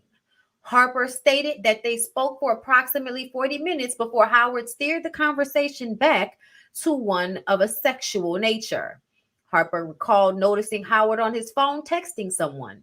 A few minutes later, he alleged that a person arrived dressed as a woman, identifying themselves as Kitty. The complaint claims that Howard wanted Harper to participate in a threesome with Kitty. Harper alleged to have expressed his desire to leave, but claims Howard convinced him to stay. Harper made additional claims that Kitty turned on a pornographic film and performed oral sex on Dwight Howard, causing Harper discomfort. The alleged victim claims to have feared potential harm if he resisted Howard and Kitty's sexual advances. I can believe this. Like, this is basically two niggas forcing you to have sex with them. Like, that's what it feels like. According to the lawsuit, once in that situation, Kitty allegedly engaged in anal penetration with Howard, according to the publication. Harper claims that Howard forcibly inserted his penis into Harper's mouth. Following the alleged encounter, Harper said he immediately dressed and called for an Uber. He described feeling deeply violated and humiliated. As of now, the former NBA star has not made any public statements in response to these allegations. It sounds like coercion to me. It sounds like coercion. We play today? Yeah, I stay in Atlanta. Been doing some modeling in Chicago. What about you? A word. That's what's up. Good luck, sexy. Atlanta and Philly. Okay, talking about his games. He wanted more. I got you, Poppy. Also, what you into? You like freaky shit? Yes, I'm into freaky shit. Now I want you to know I'm not like gay or anything. I'm just all nasty sometimes. I don't want to offend you. Loved an image, loved an image, loved an image. Yes, I understand, sexy. We grown. I'm not offended at all. Who the fuck is you telling you not gay? The nigga that you about to fuck? You telling the man who you trying to meet up with that you not gay? This is how you know niggas live in delusional land. You are literally trying to meet up with a man to put your penis in his mouth. And you're telling us you're not gay? What do you think gay means? It's not somebody that's in a relationship with a man. It's somebody that is sexually attracted to a man. That's what gay means. A man being sexually attracted to another man. That's what gay is, sweetheart. Sounds like you're attracted to another man. Let's see. A photo, a tongue. Damn, child. Listen, you have some back shots. I don't. I can make you some personal ones though. I just want to see your dick. So Dwight wanted to see his dick. You're not gay. You want to see his dick though.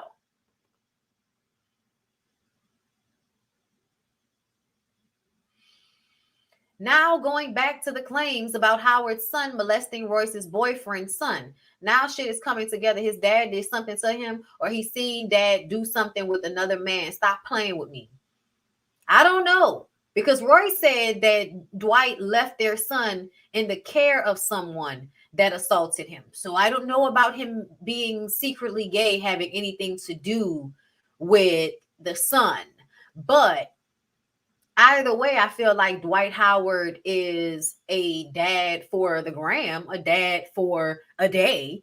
I think he is deeply troubled. I think he's always been deeply troubled. And I don't know. I don't know what anybody else thinks is happening. I think this is the effect of someone being beautiful and you ignoring these things. Yeah, I feel like this is pretty gay. I feel like it's pretty gay. It's okay. It's okay though. You can be gay. Please just fucking be gay and get rid of all of the shame and guilt you feel about it so you can stop torturing the world with all of your guilt and shame behind actually being attracted to other dick. Like, it's okay. It's okay. It's okay. Let's move on. So y'all, let's talk about Dame Dash and Aaliyah. You guys, it's not even just talking about Dame Dash and Aaliyah. It's also talking about the people in the fucking comments that are hell bent on making Aaliyah into a whore.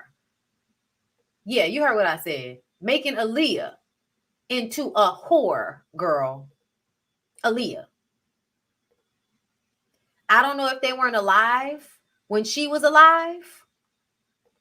I don't know. I didn't look at her like that because she was like a tomboy. She was little to me. But then one time she was, I guess we had the same bookkeeper and I walked past and the thing about Aaliyah was like every time I saw her, she looked different. So she had different looks every time. And I was like, who the fuck is that? And then I realized it was Aaliyah and then I just threw my A game. And then, you know, I guess Jay was trying to get at her as well. And I didn't know. And then it got brought up and I was like, fuck both of y'all. But it never worked out for them, and we were both like trying to get at her. I kind of eased up, but then we ran into each other. It's a long story. So you and Jay was both getting at Aaliyah. Obviously, everybody was getting at Aaliyah, bro. Right. She was like, you know, she'll go to dinner with a nigga, but she wasn't going to just be smashing. So that was like the big deal, like who could get with Aaliyah. You know what I'm saying? Uh-huh. We all put like. Was he bitter? Obviously. Yeah, he felt the way. The true reason of Rockefeller's breakup. But everybody knows that shit. Like we were both. I heard it, but I didn't. Yeah, but what they be trying to act like? Oh, y'all weren't clear on if it was over a woman or not. He was like really fucking with her. He was sending flowers and doing all this shit. That nigga, he was courting her.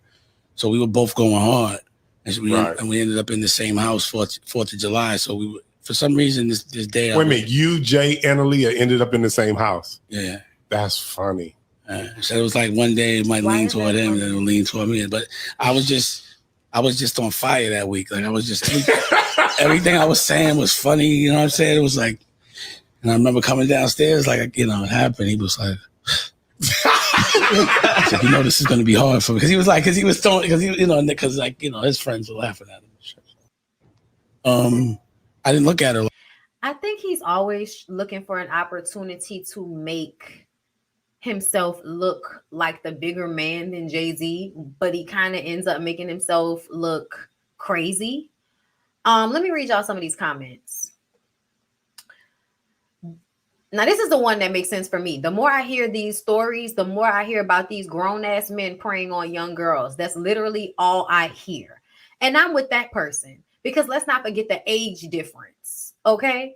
There's an age difference, okay? Hold up. Let's go ahead and go to Google. Let's go to the Google. Come on. Aaliyah age. Aaliyah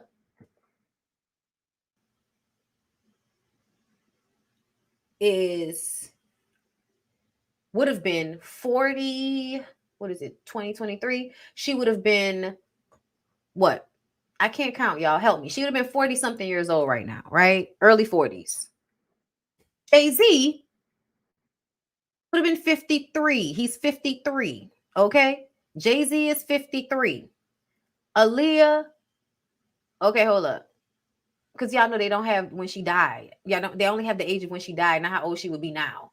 But I'm looking at the age, the years. There's a 10-year age difference between them, is what I'm seeing.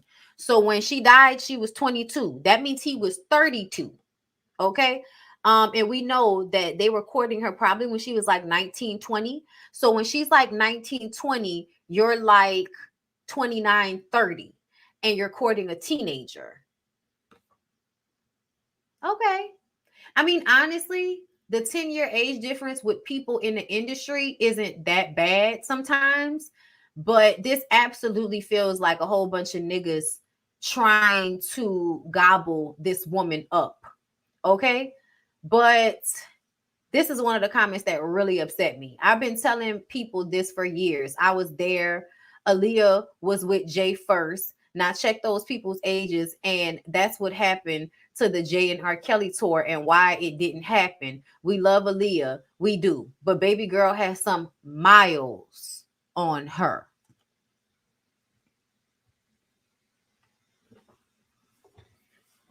What the fuck do you mean she had miles on her? R. Kelly molested a 12-year-old girl. By the time she made 19, she has 30-year-old men courting her, applying fucking pressure. And she's already been married, had the marriage annulled, and also had an abortion by the time we got here. By the time, that's why I said that she probably was very mature for her age because of what she had been through in this industry. Does that mean these men weren't still taking advantage of her? No, of course they were taking advantage of her. And it makes me look at Jay-Z like you always knew you needed a woman who was going to be powerful in entertainment in order for you to do what you were trying to do. Because even though Jay-Z is literally one of my favorite rappers of all time, let's be very, very clear. He has gotten to the space he's in because of Beyonce. Because no other nigga in the game is on his level. And that is because he had the forethought to really make it about the woman that he was pursuing on top of his business. It was just really smart. I'm sorry. Like I can't front. Yep, Aaliyah was definitely a victim. It's crazy. I was just about to say that. Yeah. It's given Jay-Z always knew that he needed to get him a powerful woman in order for him to get the power he was trying to obtain. That should let y'all know something. Okay. Let's see.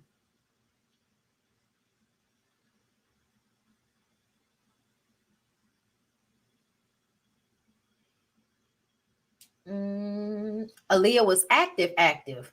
One day it leans towards him, another day it leans towards me, totally ignoring the fact that Dame said that she went on dates. She wasn't the type to sleep with everybody. So we was both trying to court her to see how we would get with her. He very specifically said court as to show that they were not handling her in a, oh, we just trying to bend you over way, because she wouldn't allow for herself to be treated in that way. Them niggas was doing what you supposed to do, fighting for her affections. But they trying to make her look like a hoe. They trying to make her look like a hoe. When really, to me, it just seems like a whole bunch of predatory old men saw someone that they wanted to devour. Like, and I grew up loving Aaliyah, y'all. So that shit really pissed me off when I saw them fucking comments, boy. I was floored. I just could fucking not. Let me read y'all comments. I don't agree with that part. I think they are both individually powerful and talented. He was definitely smart because he didn't allow his ego to take over, but B did not make Jay. I didn't say she made him. I didn't say that. I ain't say that. I said he would not be where he is without her. And what I mean by that is that when they got together, they were both at the same level. When they got together in the early 2000s, she was coming off of Destiny's Child and doing her first solo project. He is one of the first rappers to have consecutive #1 hit albums. Okay. They start dating. They're on the same level when they start dating. By the time we get to now, Beyonce is fucking Beyonce now. Okay. Which she was going to do anyway. Beyonce was going to be Beyonce whether she was with a man or not. Jay-Z was not going to be an upper echelon businessman mogul rapper if he did not have a woman that added value to what he was doing. And I say this because I went on the Run tours. And even though I enjoyed Jay-Z's set much better, when they did those tours together, that meant that all of the people that were coming to see Beyonce were also coming to see Jay-Z. And do you know how we know that Beyonce is the actual pull? Because she's the closer. She was usually the closer. I think they might have flip-flopped every now and again, but let's be very clear.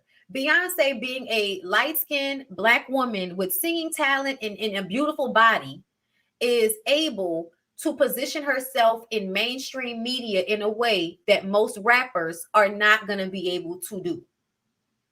Let's just be very clear about it, y'all. There aren't many rappers that are as rich as Jay-Z. I don't know. Jay-Z is the richest rapper. He literally is the richest rapper. But he's only the richest rapper because half of his money is half of her money. You see what I'm saying? I also feel like in order to be with a woman like Beyonce, he had to check his ego, like you said. And he had to grow as a person because she had to grow as a person. And I bet you everything Beyonce did, he took note and turned it around and did it himself.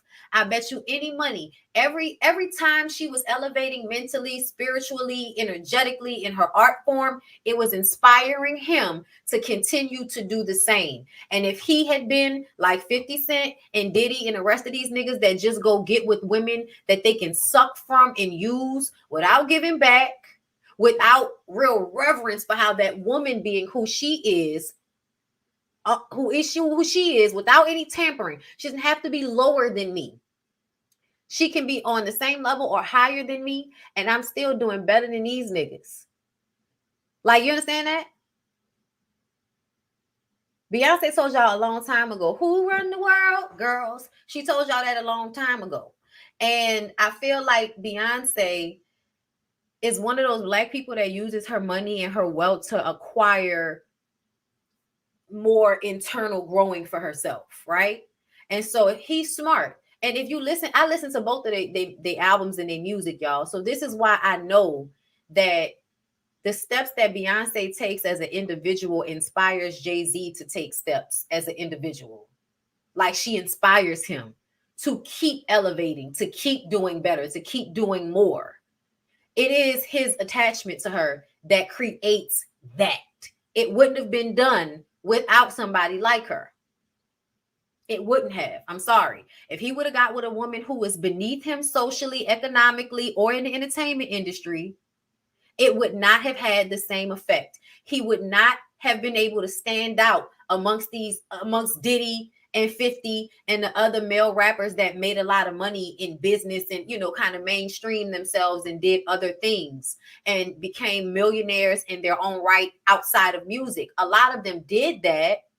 But becoming as successful as Jay-Z, who just had a fucking museum with his lyrics on it, is another level. I literally saw something on my timeline that just said he is the only rapper to ever reach his level of platinum status. The platinum status he has, he's the only rapper to ever do it. And that doesn't take away from his talent. Like I said, y'all, I love Jay-Z, like one of my favorite rappers of all time. I listen to this nigga's music. He is very much intelligent and smart all on his own. But if you listen to Beyonce's music, she's always a step ahead of him. She's always a step ahead of him. I just think they complement each other when it comes to the business and the children and all of that. People think their relationship is like, you know, all business and fake and all of that. But I'm like, I don't believe that. I think people get together for whatever reasons they get together, but essentially it's to build something. And that's the most important part. Yes, his spiritual. Listen, he said it in a song. He said it in a song. This spiritual shit really works. He said it because she was the one that had to go through it and do it first. She didn't need street cred. I feel you, but she didn't need street credibility. She didn't. She needed something to draw attention to her during a time when there were a lot of other female artists, and her dating him and doing music with him was definitely a good marketing thing. Absolutely. But the artists that are trying to go mainstream, they don't need to have street cred. They really don't. Whitney Houston, for example. People were mad at Whitney Houston because they felt like she wasn't black enough when she first came out. Remember? Did it matter that the first album still went platinum? Did it matter, like, to her actual success that the black people were booing her at the Soul Train Music Awards? It didn't really matter. It hurt her feelings, but did it affect her stardom that black people may not have liked her initially? No, it didn't. You niggas grew to love her if you didn't. And that's what I'm saying. When you're trying to get white people famous, when you're trying to get international famous, you don't have to be black famous. And it is way harder to do for people that are rappers because they're black famous. What they do is essentially black famous. A singer like Beyonce can definitely stretch herself outside of black people's music. You know what I'm saying? Which she has done.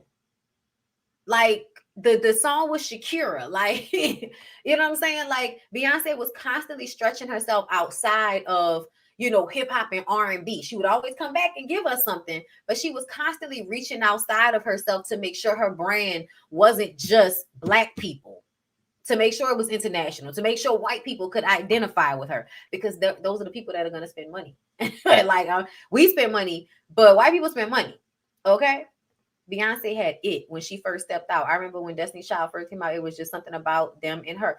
Absolutely. And everybody hated her because she was the it girl at first. B was almost always been more pop than anything. Absolutely. That first album was probably the most R&B she had ever been.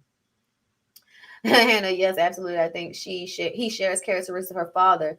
He hits her right in the daddy womb. Oh, yeah. Absolutely. Hold on, wait. Beyonce had to remind everybody she was black in that SNL skit. Child, listen, because they forget. They start liking you too much, and all of a sudden your blackness disappears, and you be having to remind them. Like when they used to try to make Rihanna lighter, and she would be like, "Stop doing that to my pictures." I don't think women care that much about street cred unless they're in the streets or the streets interest them. For real. Like, black women don't care about that. And people, period, in the world, like, they don't care about no fucking street cred. That's some nigga shit.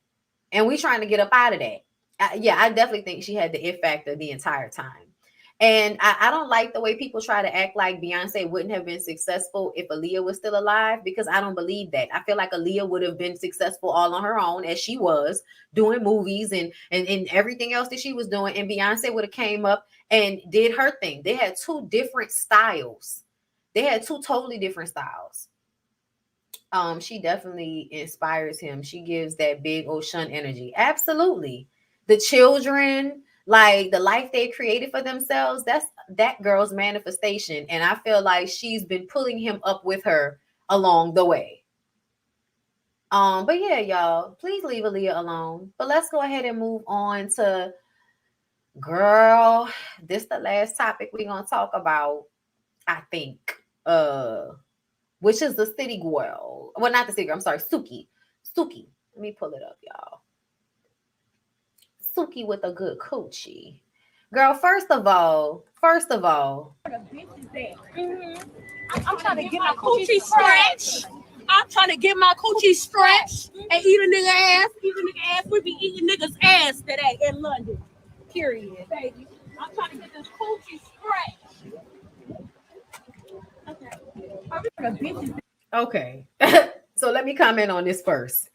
First of all, Suki, I respect the I don't give a fuck about how nobody feel about me part.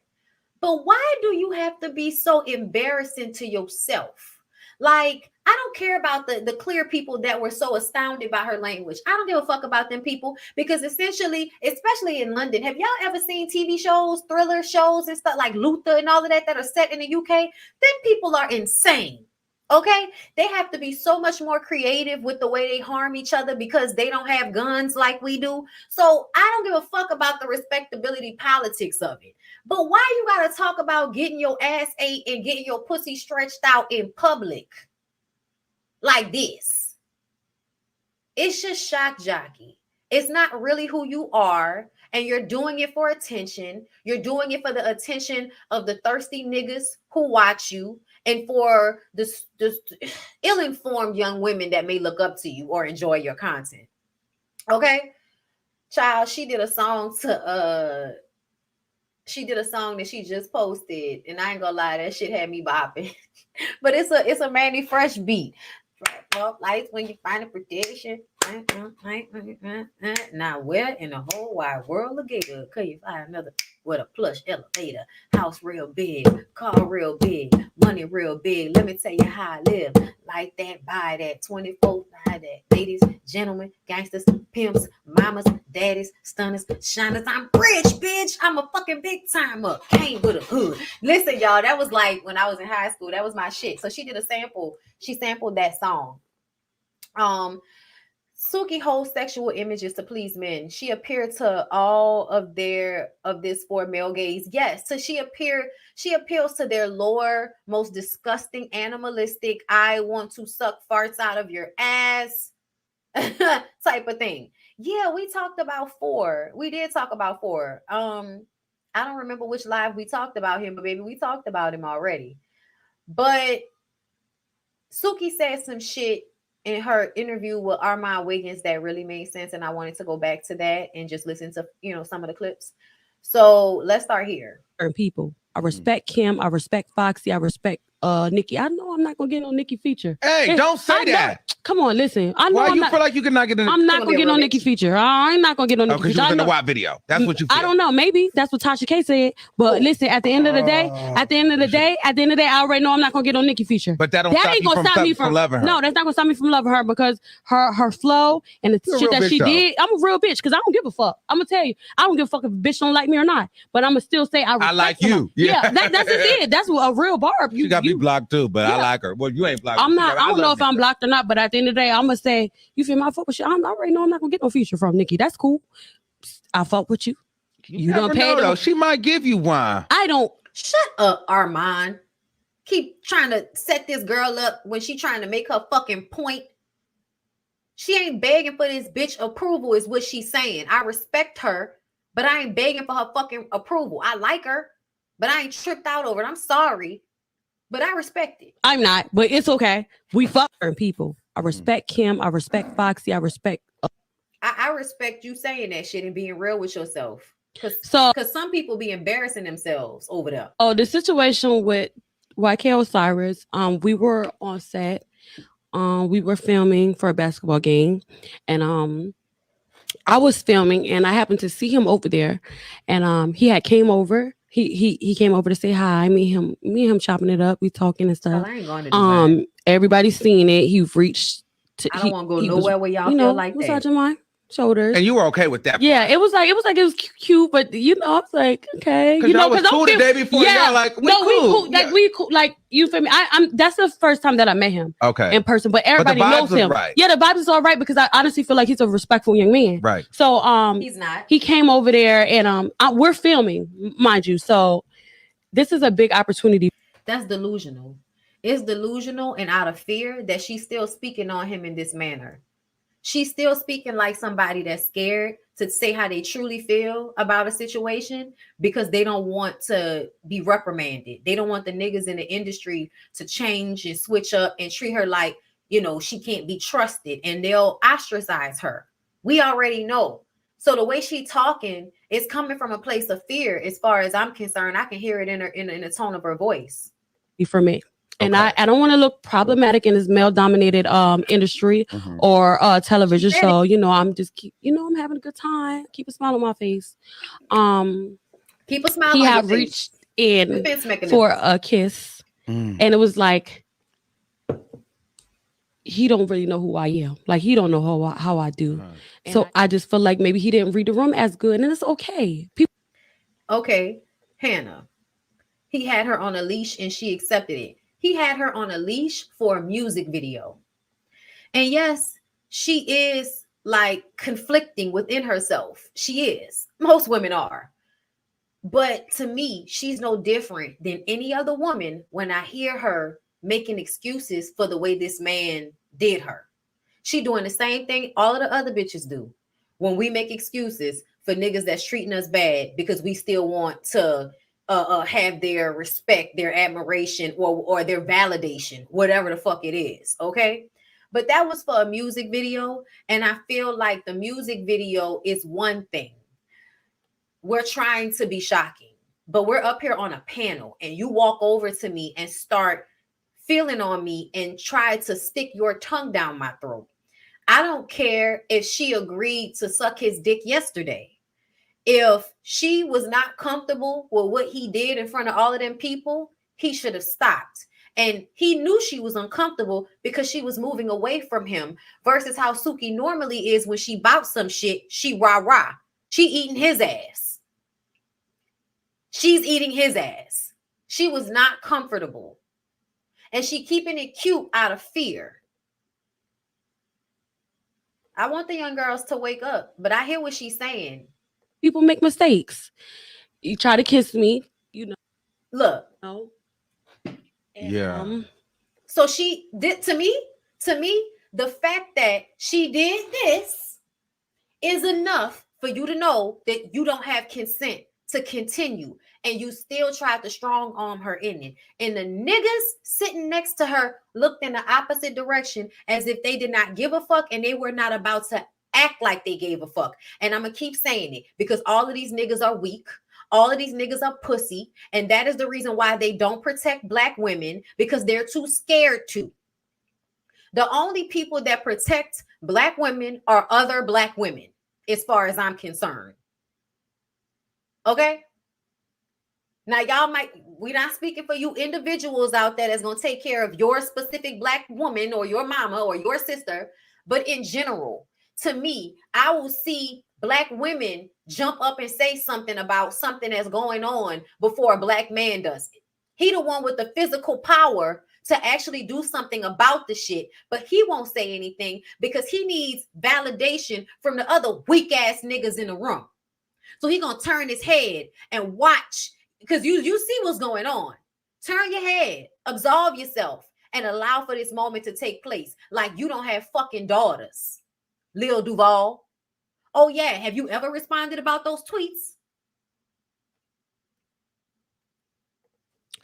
It was a little bit uncomfortable, and it's me personally, everybody is different from me. I have my own heart, and it was just like his lips kissed my side of my lips a little bit too much. And I was like, oh, it was the side. It was like, and I was like, and I'm gonna say this about that. No, do I feel like that's okay? No, it's not okay. But as I said, she doesn't have to be a perfect victim in order for us to recognize that she was victimized in this situation. Nobody has to be perfect in order for us to be able to agree that something that happened to them was fucked up. And to be clear, I don't think Suki is out here molesting anybody's kids. I do think she likes to promote the baby mama, we shake ass in public and take care of our kids thing. It's for the ignorant girls. It's for the low vibrational girls out there. That's who it's for. That's who she is. But at the end of the day, twerking on the 8-year-old boy is a part of the whole problem that we're having here. She's male identified, and so she's doing what the niggas around her think is okay. Didn't Boosie try to get a grown woman to fuck his 12-year-old? Even if she is fucked up, what she's doing is based on the male-centered, male-identified mindset that she has. It's sick. It's fucking disgusting. But who is she doing it for? Because she's not doing it for herself. And twerking on a kid during a music video, y'all, I want y'all to remember that these are music videos that y'all are talking about. This is not the shit that Suki's doing in her regular life. The times we've seen her do sexual shit in her regular life is with her boyfriend, her fiancé, or whoever she's actually in a relationship with. But I feel like we can understand the energy is the same, but we need to be 100% about what's actually happening. And I feel like things happening in a music video, while fucked up, are things happening intentionally to shock. Like, oh my gosh, this is a lot, you know? And I didn't really want to. That means you were destiny. Yeah, absolutely. I was. I'm a good girl. I'm a good girl. I am hood though. I do beat niggas, but it was a little bit. And listen, Suki may not represent you, but if you're gonna ignore the fact that we all have sat there and lied to ourselves to make excuses for ain't shit niggas, you're not keeping it real. A bit uncomfortable, but you know, it was a playful setting, and I didn't want to embarrass him or embarrass myself or embarrass nobody at the table while we were filming. Yeah. So, you know, I kept it professional at that time, but people don't know that I sat there for a minute and I actually had to get up and leave because I felt just a little bit uncomfortable. I don't know the feelings that I felt. I can't explain them, but I did feel a little bit uncomfortable. I left set and I didn't continue filming. Oh wow. Yeah, I went to my room and you know, I was crying a little bit, but I understood why I was crying, but it's just because I didn't say that I wanted him to do that because I felt like I was a little bit embarrassed, but I don't know why. I don't know the feelings that I felt. I just know that I felt uncomfortable. Okay. I was in my room with my team and I was just like, I can't go back out there. The production asked me, was I okay and what they need to do, anything. YK Osiris and his people came to my room. I didn't come out. I didn't want to talk, but he was coming to apologize, you know, and that happened days before it got released. Personally, I wanted to just sweep it under the rug. When it came out, you know, it was crazy because they were coming for me a lot. And I haven't even said anything about it. I actually wanted to sweep it under the rug because before he even apologized, he apologized to me multiple times. I already forgave him. Me with the heart. And because she's being socialized to not speak up. She's being socialized to go along with this shit. Part that I have, I feel like I always say, if God can forgive me, I can forgive others. I'm not saying that all the sexual assault victims have to have the same heart as me.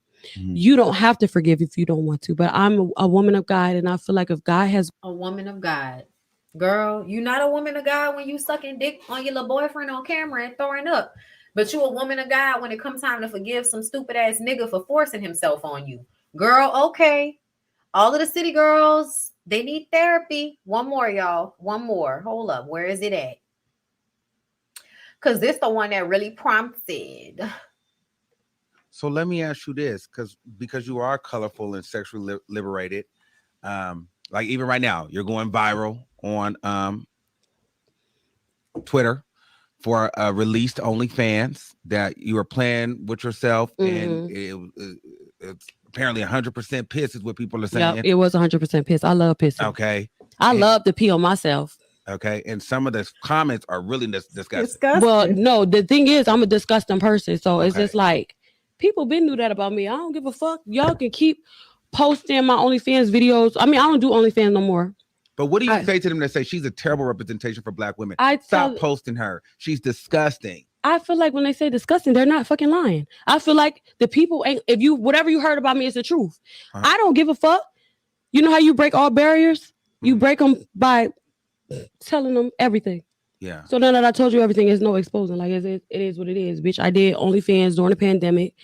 We were all fucked up. Some of y'all was sucking dick for free and still had no food in your fridge. And I'm not judging because I done been there. We all done had somebody that ain't had no money like that, but we was fucking with them because we fuck with them. But at the end of the day, I had to do what I had to do to take care of my motherfucking kids and put a roof over my head and my kids' head. So how I hustle ain't got shit to do with these hoes, because these hoes be out here really fucked up in real life, nasty, trifling, fucking multiple niggas. And if that's your hustle, that's your hustle. But bitch, I'm talking about the hoes that be hating on me. Me personally, if you said I'm disgusting, you was right. So niggas still want to fuck. They still love me. Yeah. Because it's about men. It's always about men and what men want. Okay. All right. I just want to know, like, cause like, what do you say to people that are like, you know? But hear me out, y'all. Hear me out. Hear me out. There is some absolute truth to nobody can shame you with your own shit. There's some absolute truth to that. If you just lay it all out on the table, can't nobody embarrass you with your shit. And honestly, I feel like a lot of what Suki does comes from a very hurt, fucked up place inside of her. But she has figured out a way to pull herself out of financially struggling. And that is what is most important to her.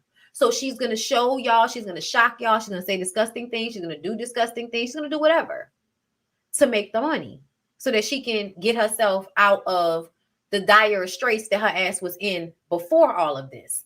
Suki got 3 kids to take care of and her family at this point. So even in her degeneracy,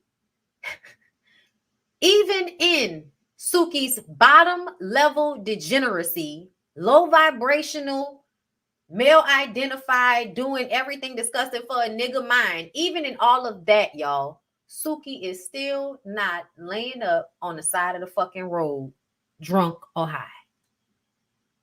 Suki is still being financially responsible for her children.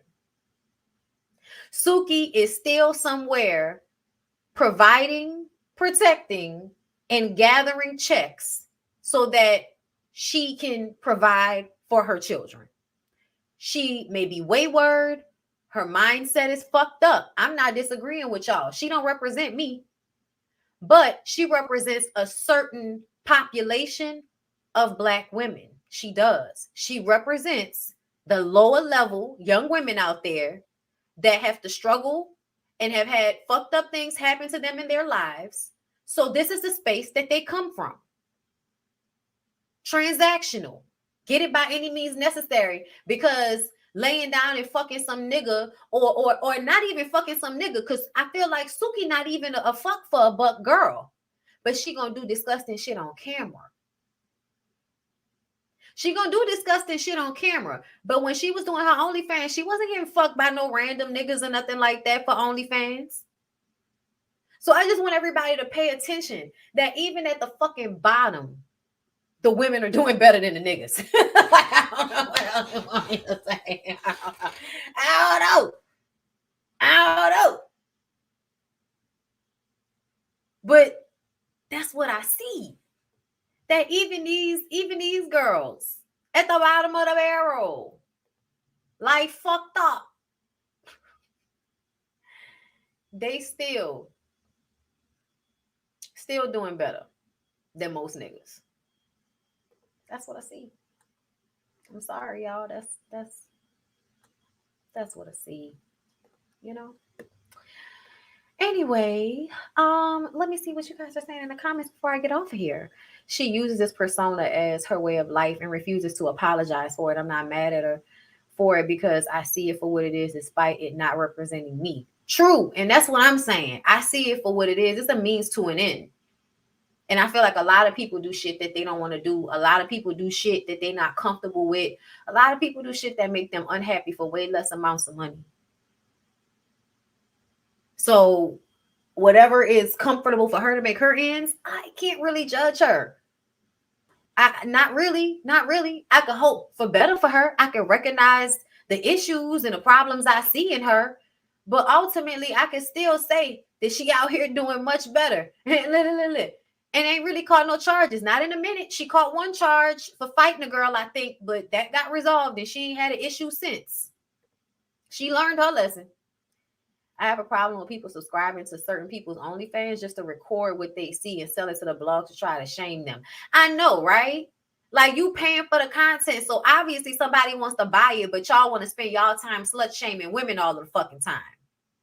And see, y'all, that's another thing for me. I feel like people's dislike for people like Suki and the rest of the girls comes from a place of no compassion for the real circumstances of their lives, their mindsets, and how they really think and feel. And how a lot of the times they're really just doing what they can to get themselves out of struggling.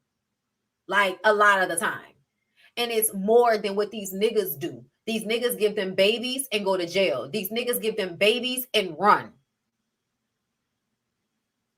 And it makes me mad that people always want to denigrate these women even further by using misogyny in the way they express their sex. That's why, for me, it's never really about the sex. It's the other things. What you doing it for? What's the intention behind it? Whose attention you trying to get? These niggas. But y'all also notice she ain't giving all these niggas access to her like that neither. They may be able to see her, but they can't fuck her. And you can't say that for a lot of girls that's laying on mattresses on the floor, talking on their phones, running their mouth. You know what I'm saying? Listen, one of my mama's friends used to be smashing other folks' husband for a few dollars left on her nightstand, living in the suburbs. So out here with clean records, these niggas doing something wrong. I'm just saying.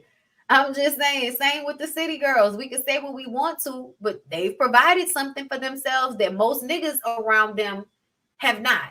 Like Chaotic just not getting his life together and getting out of jail and all of that, grew up in the same area. A lot of them dudes look at gunplay. You know what I'm saying? Trick Daddy. Like, they're not doing better than the girls that are coming from these same neighborhoods, these same dire straits. Trick might have been able to do good for himself, but look at this nigga's life now that he's older. Like, ew. I don't judge her and others. It just makes me sad sometimes. Oh, yeah.